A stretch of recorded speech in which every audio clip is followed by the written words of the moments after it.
Hello, everyone. Welcome to Season 1, Episode 7 of Engineering Advice You Didn't Ask For.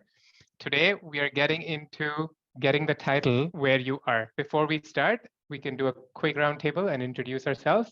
My name is Keyur Hindocha. I'm an engineering manager at a healthcare startup based out of Toronto, Canada. Vic? Hi, I'm Vic. I'm a staff engineer and former engineering manager, engineering director. I also run a couple indie startups on the side. Louis. Hello, everyone. I'm Louis, former big tech employee, recently quit to do my own thing, start a startup, now placing lots of small bets. Mithra? Hey, I'm Mithra. I'm a senior engineering manager at Glossier and also exploring a bunch of small bets. Tiago. Hello, my name is Thiago. I currently work for a fintech, and I'm also placing a lot of small bets. Thank you, everyone. We can jump right into this. So a lot of the feedback and questions that we received were around career progression and how to get from one step to the next. We did cover getting into tech in detail in one of our previous episodes, so feel free to check that out. But this is once you get your foot in the door, once you have started working, how do you plan for your promotion? Is this your responsibility or is this your manager's responsibility? How much initiative should you take versus how much should you rely on your boss to do that for you? So there's a number of factors that obviously come into play. So we can go from the beginning and work our way up. So let's say you started off as a junior engineer, your next step is intermediate.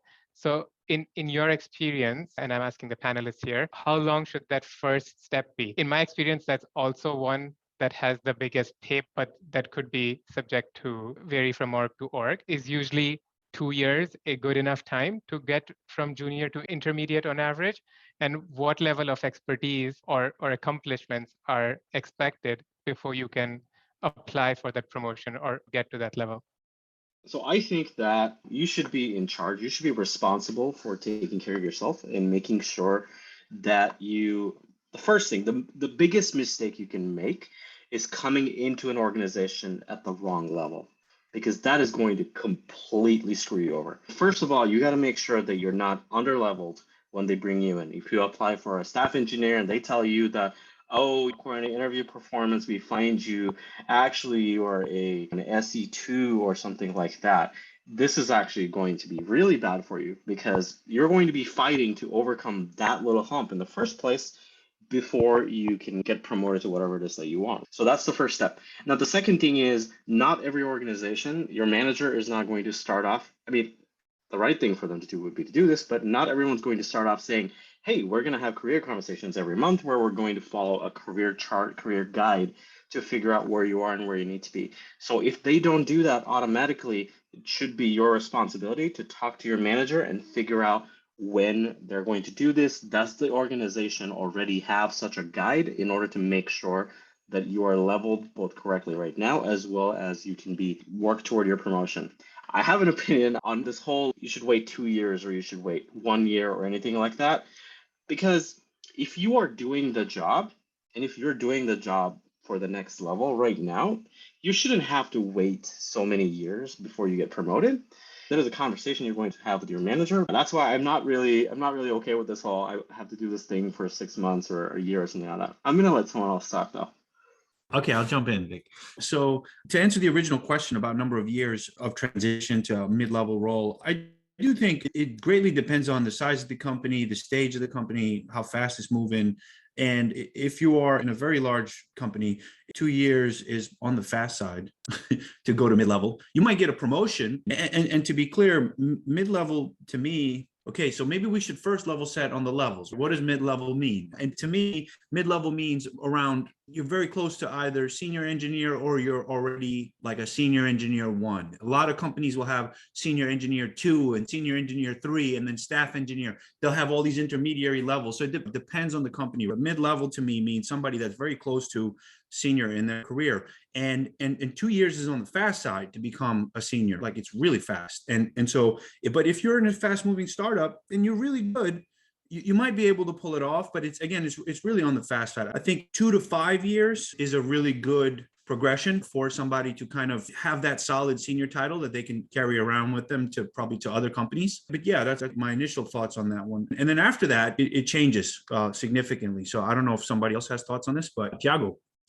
So I would say if you break down the IC ladder, the first couple of years are about becoming independent or becoming autonomous. So it's like more getting in small level tasks and be able to finish that with some degree of help and knowing when to ask for help, when to do research, or when is like time to ask for review early and all that. And once you reach that level, then you go to, and I would say not to for super complex tests, but for more, let's say, small, simple tests. Then you go to mid-level, and mid-level is where I would say you are almost as productive as a senior engineer, but you still need some guidance here and there. But you're crushing it. And I would say, Thiago, you don't think senior engineer is mid-level? Is that?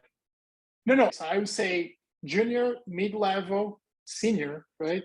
And then staff, principal, distinguished. Those are the 6 levels that I can see a clear difference in terms of the scope of impact and influence. And also at senior engineer is when I think between mid-level and senior level is almost you cannot see a difference in how quickly they're able to finish something. So it's not because someone is senior and someone is mid-level that the senior is going to be doing the task 10 times faster.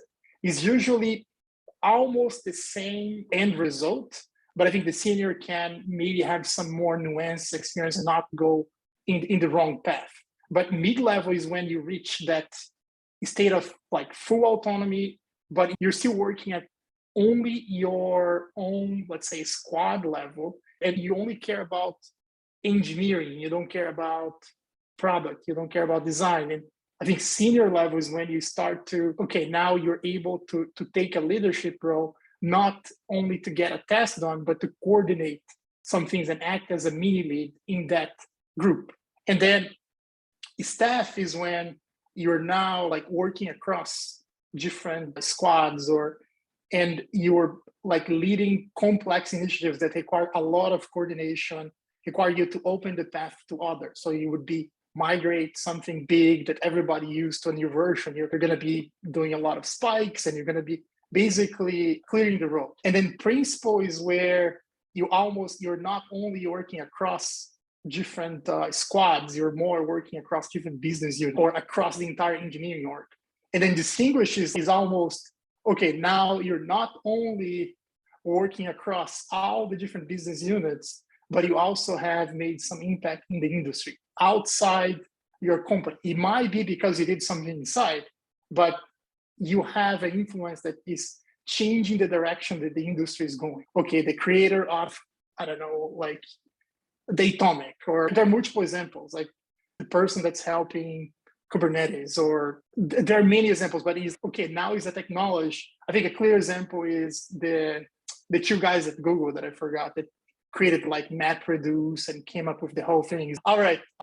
So just to get into that, so it's all about impact and influence, right? Depends on what your blast radius is in terms of how far reaching your impact is and how much influence you carry with you. But I've found in my experience, sometimes these lines are blurry, right? There is no clear distinction between, okay, this is where the responsibilities and influence of a mid-level engineer stop, and this is where the influence of a senior starts. Often those lines are very blurry. So where should we, at what point do we draw the line and say, okay, you are ready to be promoted to the next level? Obviously, tenure is one aspect, but it's not the only good indicator. You can say, okay, you've been a mid-level engineer for 3 years, it's time for you to be senior. This is especially true for seniors, right? Like you could be a stable senior for years and not get promoted to principal. And that's very common across a lot of the organizations across the board. So I just wanted to gather some thoughts. Mitra, I'll let you go first. Yeah, I think off of Tiago's point, I agree. I think you could almost say that a mid-level engineer is not necessarily a senior. And I think it's because every company levels engineers very differently. For example, at Amazon, I could imagine an SDE2 being a good mid-level engineer. And for me, a mid-level engineer means it's someone who is established, independent, like Tiago was saying, and can run things themselves, onboard quickly onto any team, and can stay in that level forever, theoretically. I knew one engineer at Amazon who was actually an SDE2 for, I think, almost 20 years. And there's no expectation to go further. You are a good enough engineer where you're at, and it's like a good career move almost. But I think tenure only works for promotions when you're a junior. After that, it's all skill, impact, and influence, especially when you're level going to senior. And I think that becomes even more important when you're a senior position trying to go even more senior, like director to senior director or to VP or staff, principal, whatever those positions are, because the influence and impact in your work is intangible. It's not as measurable as I did this one project or I delivered these X metrics. It becomes a lot more about your impact. Vic, do you have something? Yeah, I'd agree with that. At some point, the metric for your success stops being how many Jira tickets you close and how many lines of code you wrote and whether or not you push the feature across the finish line. Because as you get into these staff plus roles, they really are a different job, right? They're not just you're a senior engineer. They start to become they're engineering leadership, really. They're engineering leadership in the IC track. And they start to have a lot more impact where you're helping your manager design new interview processes, or you're helping run new kinds of retros, or where you're changing the sprint process, or you're running the mentorship program, or you're designing some way to onboard interns or something like that. So they become a bit more people focused. So I do agree with that part. At some point, it's not just I've been here for 6 months and I need to be promoted. It's more, have you demonstrated that you are competent in these other areas where it is not really just like doing the current role better? That's what I meant to say. So yeah, let's jump into it. And I know that's ideal, what Vic is saying, but it always doesn't work out that way, right? There is always a shit show, and the shit show can be different based on what team you're in, what org you're in, and what company you're in. So what are some factors that can hold you back from getting promoted? Are there processes where you need to be buddies or up close with the person that makes the decision? Do you need to be on a project that has the highest visibility in the company, which can make or break the financial runway for the company for the next 6 months? Because some companies are focused on features and delivery, and those are the people that get recognized and promoted. Some people focus on operations, and keeping the systems up is the biggest challenge, and those are the people that get promoted and recognized. So what are some things that we should look out for, or be at the very least be aware of, so that we don't get blindsided by some of these? Go ahead, Tiago. All right. So before I answer your question, Kira, I just want to go back to what Vic was saying. It's not like from senior to staff is not incrementally better. It's fundamentally different. This is another job. It's like, I think from junior to senior is like, okay, you get incrementally better. You go from being independent to maybe helping others in the same role, and then to helping other cross roles, but it's still in the scope of a single project, a single deliverable, right? A single feature. And then on the senior to staff is you cannot adopt the same strategies. That is not about delivering more or like spending more hours. It's more about thinking about strategy and like being an influence across. And it's not about looking at like specific projects. It's more about looking about the roadmap. It's almost you are another director, another senior manager that you're like planning a parallel road to the platform, and also seeing what's coming, what the business wants to achieve, and seeing, okay, I see a problem a year from now because this is not going to scale. So it's like it's fundamentally different, right?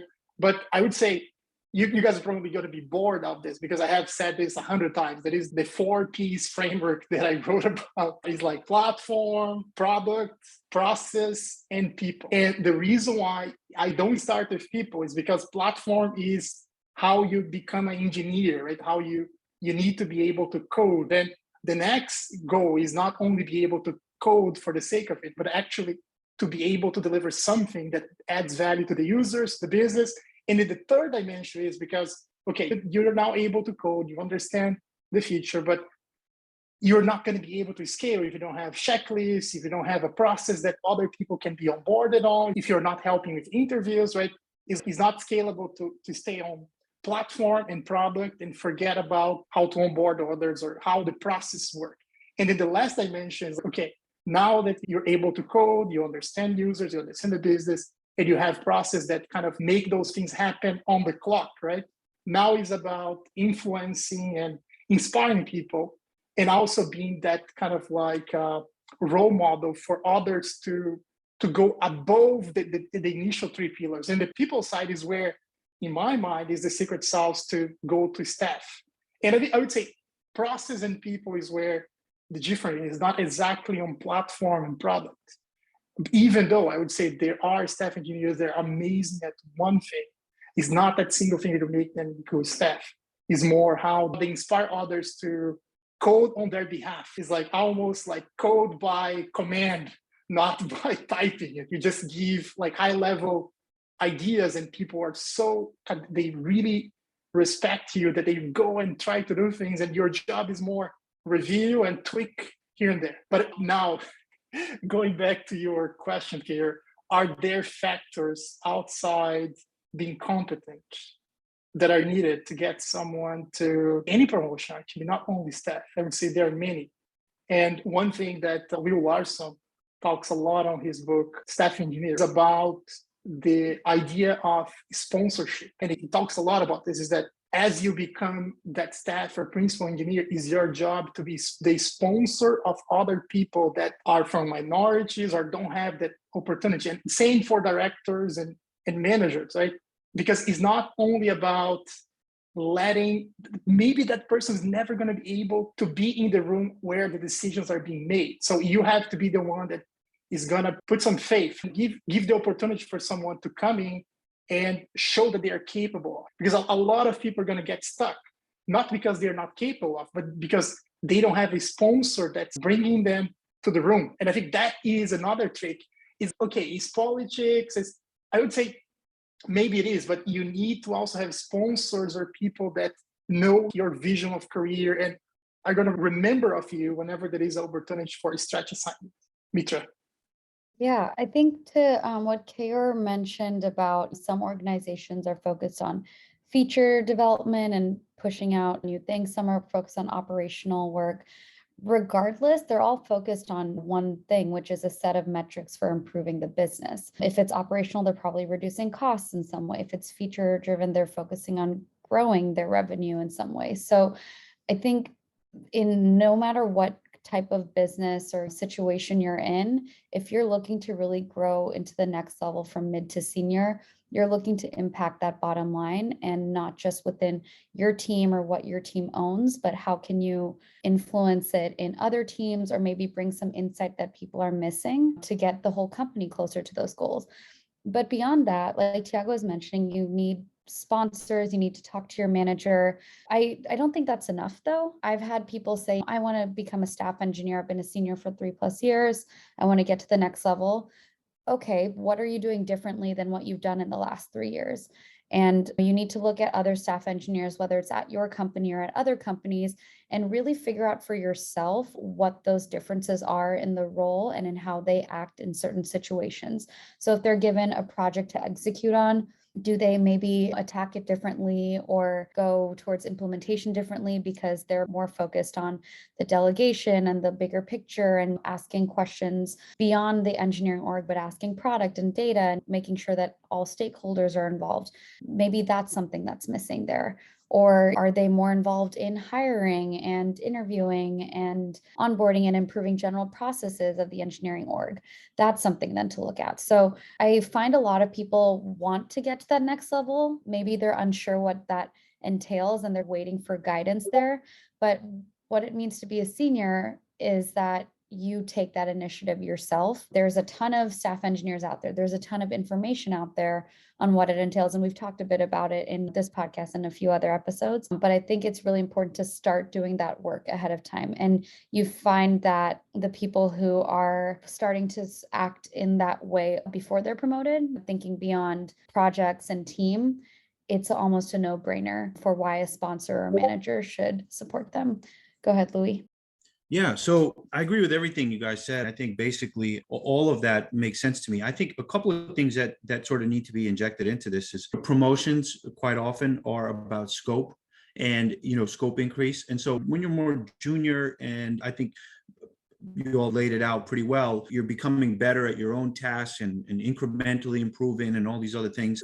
Scope is ambiguous, I'd say, compared to when you become more senior. When you become more senior, there's no ambiguity about it. Like you need to have a certain amount of responsibility at this level, right? If you don't have that responsibility and you're a distinguished engineer, it's not going to end well for you. This is not going to end well for you, because you're going to go to the end of year, you're going to go to the calibrations, they're going to go into the bonus meeting. Somebody's going to notice and say, hey, how is this person this senior? And they don't have any responsibility over the same amount of stuff that someone else at that level does. So all of those things matter. And there's other things like org design, right? It's so important when you want to become principal or above that there's room in the organization for somebody to have that kind of role. It doesn't just, you can't, when you're junior, they can just promote you. Like, it's not going to impact the shape of the org. But if you are now talking about becoming a principal engineer, that impacts the shape of the org. I mean, one team can only have so many chiefs in it, right? It's just part of the reality. And so I think all of those things matter. So having conversations with your manager, having conversations with people in the company, it's going to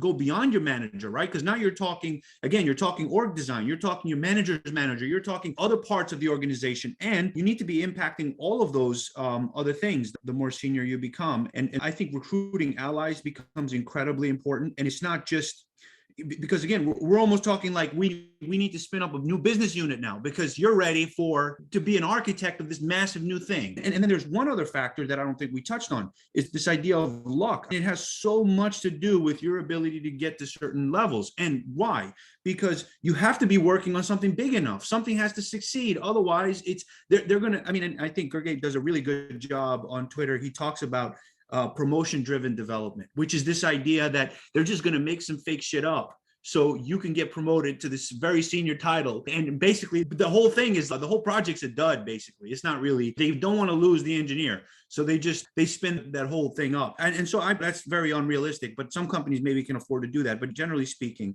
you need to be lucky and working on something that makes it big, something that is growing. And if that thing grows and now suddenly we've got to hire 10, 20 more people because it's generating revenue, it's adding value, it's doing all these other things, then I think it makes a whole lot of sense. And in the entire time, if you're doing all these other things everyone else mentioned, I think basically there's an opportunity for you to eke out those more senior titles. But there's so many things that go into it. Scope is so important. Having luck on your side, so you could have worked on something that made it, like, you could have been doing an amazing job and the business thing was just a dud. It just didn't bring any value. You're not going to get promoted. I'm sorry. Like most places, you're not going to get promoted because there's just no justification for it. It's not possible to promote somebody to a distinguished engineer if they haven't had, and it might not be their fault at all. It could be the business's crap. There's a million things that can go wrong. So there's so much luck in that process of climbing the ladder that people underestimate. And they think it's just hard work. It's not just hard work. If you're not working on the right thing, you're not going to get it. That's all I had on this. Mitra, you want to jump in? Sorry, I feel like I'm talking a lot on this. I experienced it as an engineer myself, but a lot with engineers reporting to me. Like Louis is saying, there's so much luck involved. And unfortunately, a lot of that luck is based on who you work with and who's surrounding you. I think you can create that luck for yourself, but it requires putting a lot of time and effort into relationships and telling the right people the things that you're building and working on, and just making sure you have the right people on your side or just aware of what's going on. And it ties back to what Tiago was saying earlier about sponsors. It's not enough to tell people like you want to get to the next level or you want to be a staff or principal, but making them involved in the work you're doing as you're doing it, being very vocal when you do accomplish things and you're maybe like leading a group to accomplish a big project, whether it's sharing in a big Slack channel, following up on the results. Those are some like tactical things, but you have to be very cognizant and almost add it as a part of your to-do list that I need to have one-on-ones with a bunch of other staff or principal engineers monthly, just to get a sense of what they're working on and see how I can help. And that's like very small things that you can do once who has the influence in terms of the promotions and in terms of who gets the work, the best work that has the best impact. So we've had multiple folks touch on sponsors.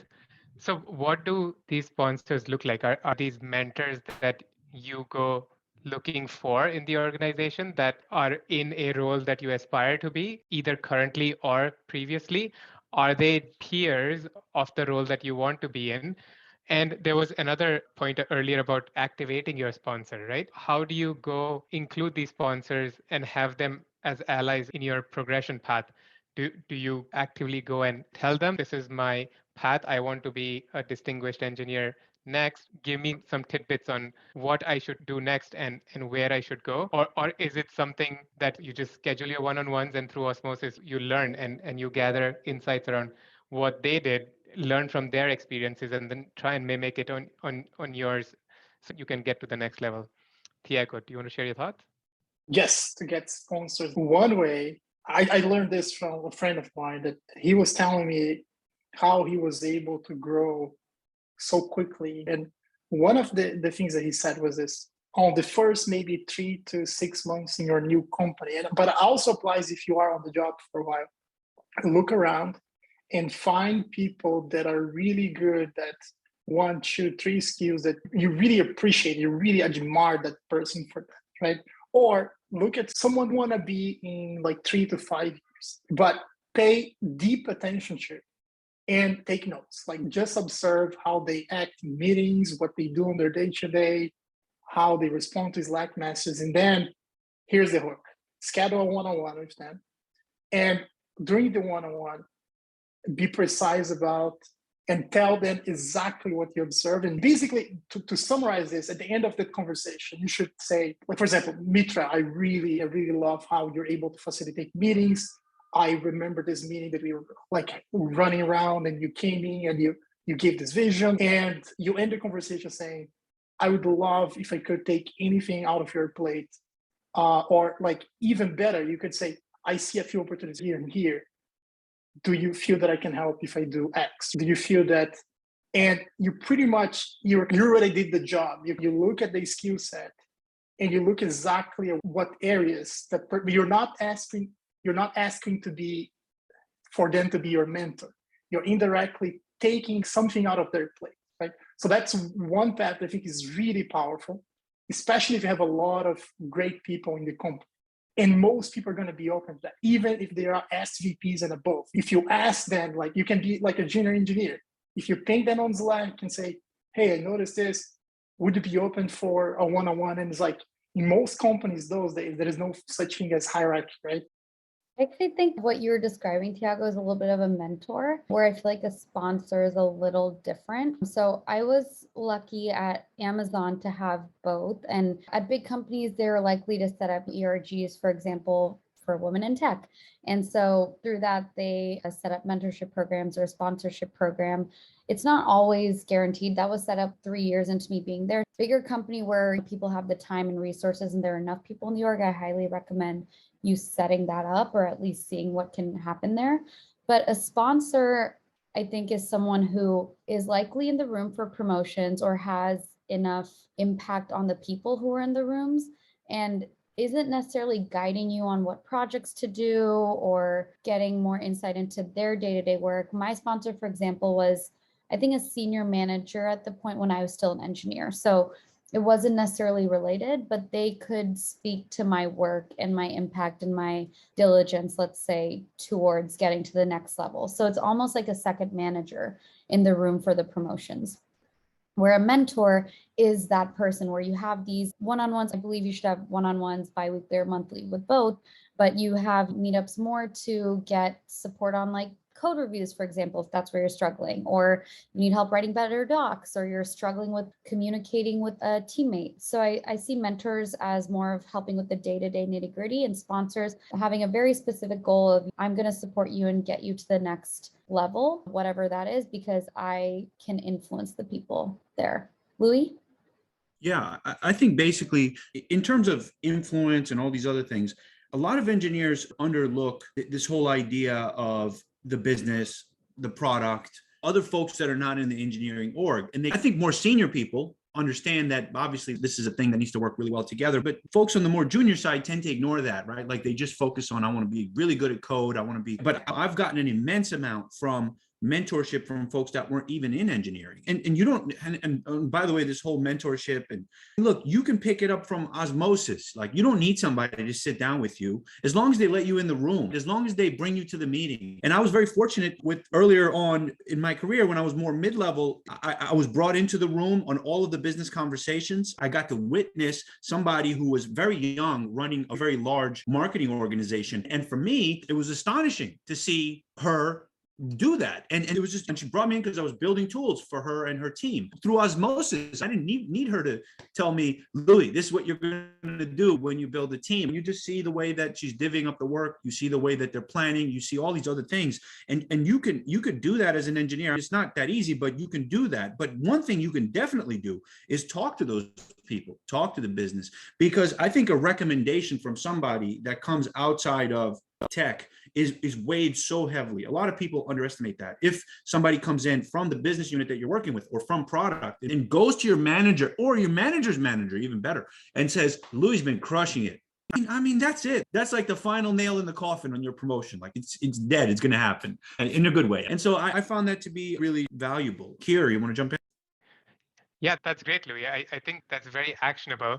I've personally had both sponsors and mentors, and these have usually been separate individuals that I have looked up to. I've had bi-weekly or monthly one-on-ones with both, shared my experiences. Sometimes they are closely related to the work that I'm doing. So to Louis' point, they're able to speak to it, or they are participants in in meetings that I am, and they give me feedback, real-time feedback saying, oh, you handled that meeting really well. You stepped in when you had to. You spoke up when there was a problem, but also constructive feedback saying you should have known these answers. You shouldn't have had to go back and figure this out. You should have been better prepared. But on both sides, it's great to have somebody that's not your manager, but somebody external still giving you that feedback. So you have additional opportunity for growth. So just a couple of questions. And one was, what's easier or quicker or more effective way to climb up the ladder? One, to stay and invest your time. So basically find your circle of trust, find your sponsors, find your mentors within the same org. Or if you have tried, at what point do you jump ship to get that title because you just don't seem to get past that barrier no matter how hard you try? You've tried being in the room, you've tried increasing your visibility without hogging all the oxygen. You've tried putting in tenure. Now you've been in this role for 3 years, 4 years, sometimes 8 years, and you just can't seem to kick it up a notch. At what point do you say, okay, I think this title is where I belong, but I don't think I'm going to get it here? Go ahead, Louis. Yeah, so I touched on it a little bit before, but the easiest way by far is just to get really lucky. And what I mean by that is if you're in an organization where it's pretty obvious you're not going to get lucky, then maybe that's not a good place to be. And I'm going to bring up a story. Someone that I know that was very young running this massive org, I actually asked her, I said, how did you get to run this massive org at 36 or I don't know how old she was, 36 or 37? And she said, you know, what happened is everybody left. One by one, they all left. And then they looked around and they said, well, she's the only one that knows what she's doing. Everyone's gone. And so guess what? She was running the entire org. And that's how luck happens. And it might sound silly, but if you're talking about very senior levels, luck has far more to do with it than you're willing to accept. And so you need to put yourself in that position. If you've been in an org for 15 years and nothing's happened, chances are nothing's going to happen. But if you're seeing a lot of people leaving, then it might be in your best interest to say, you know what, if I stick around right now, I might be next up. I might get rewarded for doing very little. So I know this is maybe a counterintuitive strategy, but I think it's effective. Tiago, you want to jump in? Yeah, no, I was going to say that you need a lot of lucky. But the other thing that I would say is usually it'll be much easier if you are in a place that's growing exponentially, and you are there since the beginning or since the early days, or you have more context than most people. So I would say that increases your chance by 10x versus if you are in an organization that is like going sideways, right? That's okay, just keeping and there's not much happening. So I would say if you want more lucky, I would say then is more about moving more often and trying more bet. But also about recognizing that if you are in a place and people just don't get you, you're like saying things and no one is listening to you or no one is understanding what you want to do, and you don't feel you have good peers and you're not happy there. And even if that's growing, it's also a matter of luck to move, even if that means that you're not going to be promoted to the next level in a year or 2 or 3, because for the long run, you're going to be a lot happier there. And I would say a much bigger chance to stay and promote maybe not one level, but 2 in a place where everybody values you and where the company aligns to what you want, and where I think there is a synergy that helps, and you know when you're in a place that is not being fun to you, right? Vic? I wanted to go back to the whole luck thing. I totally agree with that. There's a lot to be said for being in the right place at the right time. At my last company, I started as a first engineer. I essentially became the EM and the engineering director because I had been there longer than anybody else, and I had the greatest amount of context. No matter who we hired, I was always going to have more context than them. And until I quit, I was the longest tenured engineer, longest tenured employee in the company other than the CEO. I just happened to be in the right place at the right time. And something else I want to say there was that there's something about you can be a really effective people manager. You also need a lot of context at times to be able to progress ahead in some companies. Just being a very good manager is not going to be able to get you to the next step of being a very good senior manager or a senior director at that very same company. You need some amount of tenure in order to gain the context to actually be able to make contextual and effective decisions. Yeah, Petra. Yeah, luck is definitely a huge part of it. I can speak from personal experience, though this was for a manager track, not an engineering track, but I was at a company pretty recently where I was there for almost 2 years and put up for promotion not once, but twice, and didn't get it. And at that point, what I think it came down to was my manager wasn't fully bought in, which really hurt.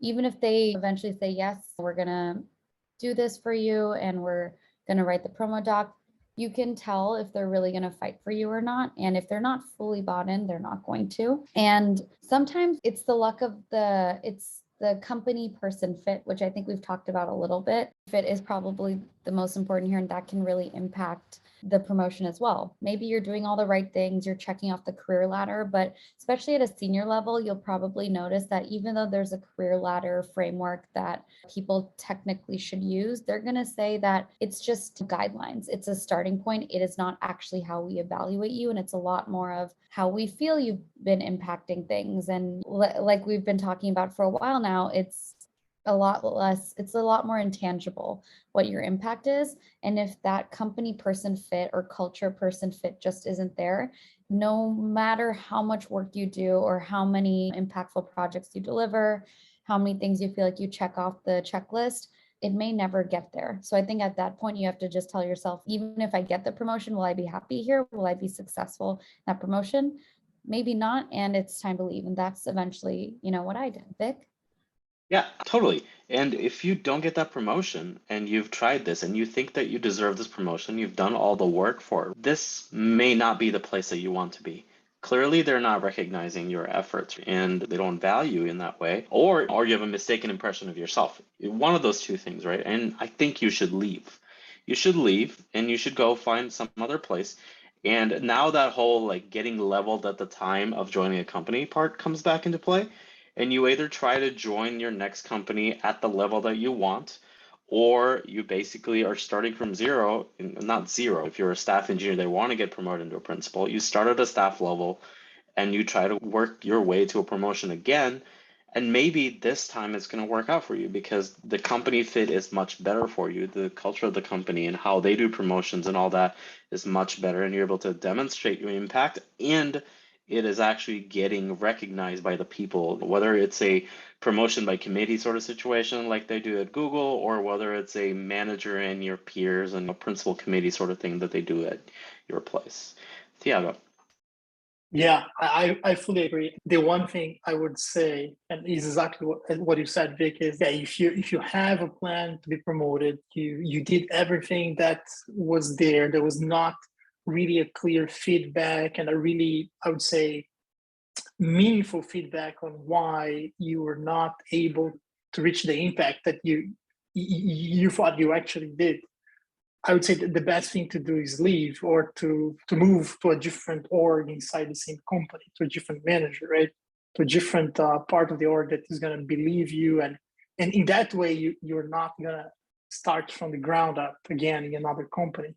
But I would say the other thing is what Mitra said, that kind of is you have to feel that with your manager is almost if your manager is not really excited about your promotion, is not really like, I would say, as talking as much as you are about this and like giving you feedback. And if all it comes is like that every 6 or every 1 year conversation and you have exactly the same points and you are always the one that's pushing, right? You feel bad because you're always bringing that up, even if it's like once every 2 or 3 months, you're bringing that promotion conversation and your manager is like almost trying to avoid that conversation. It's usually not a fun place to be, even if you have sponsors, right? Even with sponsors, I would say your managers, you can be a big blocker. And another thing that I have seen is whenever it's promotion by committee, as Vic was saying, if you have folks that are 1 or 2 levels above you that have something against you or feel that you should be at the same level as they are in a particular skill set, they are basically blocking your promotions. That's also not a fun place to be. And I think it's as painful it is, the best thing to do is leave and to go to another place because you're going to be so frustrated. And is I have seen a lot of folks burning out and like almost losing their passion to that drive to do things because of that they know that there is no way around. They're stuck in a corner. Okay. Yeah, those are great points. So playing on both sides of the fence, right? So Mitra touched on how do we feel you would fit as part of this promotion or in this new role, and that's intangible. It's not fair to the person seeking the promotion that you can't define what that intangible quality is. They are trying, they are busting their ass off to get this promotion, but just because your manager doesn't feel right or says, yeah, you are checking off all these boxes, but you're just not there yet, or you won't make a good principal or good distinguished engineer or good manager. How do you quantify for them? Also, is company politics at play here? Should you be worried about that? Again, nobody comes to work saying, I'm going to play this politics game and make life miserable for everyone. But there is competing priorities. There are different drivers for different people, for different organizations. How involved should you be in those in the politics of your org? Go ahead, Louis. Yeah, so just to touch on the manager thing really quick, I just recently spoke to somebody, maybe 2 or 3 days ago, basically, and they mentioned that they're working like crazy. Right now, they've been swamped with work, and I don't want to give too much away, but basically they're working like crazy, and they want a promotion, and they've been wanting a promotion for like 6 months now. And this is the second conversation I have with this person about this exact thing. And they went to their manager very recently and said to their manager, I really want this promotion. I've been working like crazy. And the manager said to them, you are one of the hardest working people on this team, and you deliver more than anybody on this team. But really, I just don't think your code quality is as good as some of these other people. But those other people are not delivering nearly half the shit that this person is delivering. So to me, that's infuriating, right? As somebody who used to promote people that work really hard. And part of it, the comeback to that is look, I'm slammed with work and I'm getting all this stuff out. And so it's something's got to give. You can't have all this code. You can't have all these things. And then you're going to nitpick and be upset that the quality is not where you want it to be. And so my advice to this person is now you got to stop being nice. Now you've got to hit them over the head and say, look, if I'm one of your most valuable people, I'm not seeing that value. And if you're not going to give it to me, I'm going to get it somewhere else. You need to start being frank, like, and in a nice way. You don't have to say, you could say things like, people in other orgs that are working half as hard as me are getting promoted. People in other teams, I know, and name them. they're getting promoted. I'm still not promoted. In the Bronx, we used to say you don't need to threaten anybody. It's understood. You just let them know in a nice way. Listen, if you don't do this, it's not going to end well. And so I think it's a really important thing that people speak up when that intangible exists with their manager. If their manager is not going to fight for them because of whatever it is, you've got to lay it on thick. You've got to go hard at that problem. Mifa, did you want to add something? Yeah, I think to what Louis is saying, it's not really about like how hard you work in a lot of cases. Unfortunately, it doesn't matter if you're the hardest working person or put out the most amount of work. It's that saying, don't work hard, work smart.